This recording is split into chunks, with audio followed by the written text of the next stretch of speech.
अब हम करेंगे कक्षा 8 के जितने भी इम्पोर्टेंट जो चित्र है वो समझेंगे इस चित्र में। तो आप ये जो 20-22 जो डायग्राम है वो डायग्राम आप समझोगे। तो देखो हमें 20 या 22 डायग्राम एकदम इम्पोर्टेंट लेके आए हैं, तो उनके बारे में आप मैं समझाऊंगा एक एक के बारे में, तो आप समझो। पहला है विद्युत लेपन। विद्युत लेपन वाला डायग्राम है वो कैसे आपको पता है कि इसका उपयोग हम क्यों करते हैं कि कोई भी लोहे की वस्तु है उसमें जंग लगाने से बचाने के लिए हम जैसे क्रोमियम का या जिंक का क्या करते हैं, लेपन करते हैं। हाँ, फिर इसके बाद में अपना मानव नेत्र सबसे इम्पोर्टेंट है कि मानव नेत्र के भागों के नाम कौन कौन से होते हैं? कॉर्निया, परिधारिका, दृष्टि पटल और एक इसमें लेंस होता है, ओपन लेंस और रेटिना।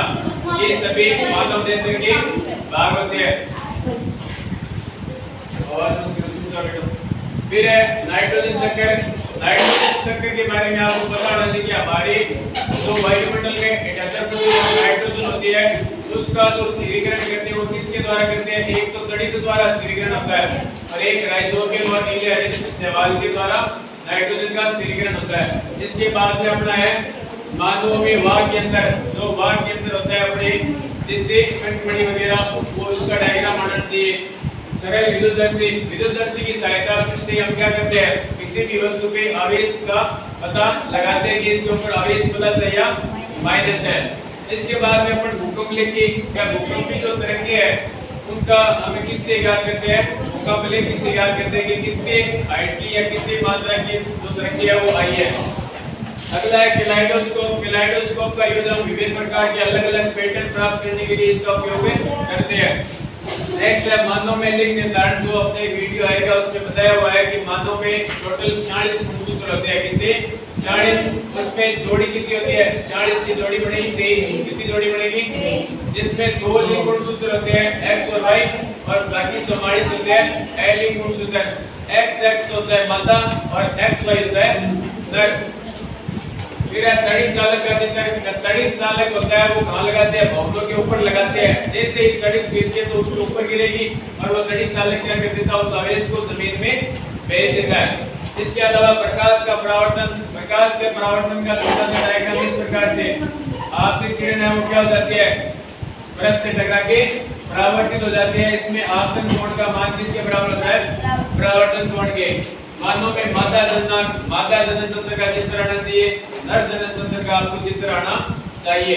इसके बाद में आवेश के संचयन से जैसे बादल जो बनते हैं उसमें एक तो प्लस आवेश बनता है, एक माइनस। जब उनका घर्षण होता है तो एक बिजली उत्पन्न होती है जिसको हम तड़ित बोलते हैं। क्या बोलते हैं? तड़ित।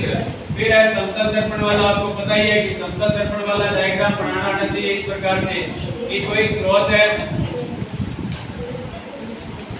इस प्रकार से इनको हमें पीछे मिलाएंगे ना तो ये समतल दर्पण द्वारा जो अपना है डायग्राम बनेगा। जितना बड़ा यहाँ पे प्रतिबिंब होगा उतना ही बड़ा क्या बनेगा? प्रतिबिंब बनेगा। इसके अलावा अपना है मानव में नर जननांग वाला आपको आना चाहिए चित्र। चुंबकीय प्रभाव का उपयोग करना कि कोई भी जो परिपथ है उसके अंदर जब धारा का प्रवाह करवाएंगे तो उसके ऊपर एक जो सुई लगाएंगे, अगर उसमें करंट का प्रवाह होगा तो वो सुई क्या होगी? विक्षेपित होगी। जिससे हमें पता चलेगा कि चुंबक के चारों ओर क्या उत्पन्न हो गया या तार के चारों ओर क्या उत्पन्न हो गया? चुंबकीय क्षेत्र। फिर है विषाणु, जीवाणु, अमीबा, पैरामीशियम, इन सभी का आपको डायग्राम बनाना आना चाहिए। जो आपका दूसरा पार्ट है उसमें इसके डायग्राम दिए हुए हैं। फिर ऐसे है बर्तन की दीवार पर समान गहराई पे, जैसे बोतल ले ली पानी वाले, उसमें पानी ले लिया, जैसे उसके साइड में 3 जैसे होल निकालेंगे। जैसे ये बोतल ले ली पानी की, इसमें हमने 3 ये निकाल दिए होल। जब इसमें से जो पानी निकलेगा वो समान दूरी पे गिरेगा, समान दूरी पे जाके गिरेगा। इससे क्या पता चलता है कि जो द्रव होता है वो बर्तन की दीवार पे समान रूप से दाब लगाता है। फिर आलू की चालकता का परीक्षण कि आलू के अंदर से विद्युत का चालन होता है। ये डायग्राम आपको आना चाहिए। ये डायग्राम इस प्रकार से आप ये आलू की चालकता का परीक्षण कर सकते हो, प्लस माइनस। जब आप इसमें से करंट का प्रवाह होगा तो यहाँ पे एक नीला नीला पता बन जाएगा, जिसका मतलब क्या होता है कि आलू में भी विद्युत का चालन होता है। फिर मानव में अंडाणु, अंडाणु किसके द्वारा स्रावित होता है? अंडाशय द्वारा। उसका डायग्राम एक इस प्रकार से बनाना है आपको। ये सीधा सा क्या हो जाएगा अंडाणु। किसका चित्र है ये अंडाणु का। मानव शुक्राणु होता है वो सांप के आकार का होता है जो किसके द्वारा स्रावित होता है वर्षण के द्वारा स्रावित होता है। फिर है मेंढक में कायांतरण कि एक जो टेडपोल होता है वो वैक्स में परिवर्तित हो जाता है उसको क्या बोलते हैं कायांतरण। इसके बाद में पृथ्वी की संरचना के बाह्य भाग को पृथ्वी के क्या बोलते हैं ऊपर पट्टी बोलते हैं, आंतरिक भाग को आंतरिक प्रोड बोलते हैं। इस प्रकार से ये महत्वपूर्ण चित्रों का संग्रह है।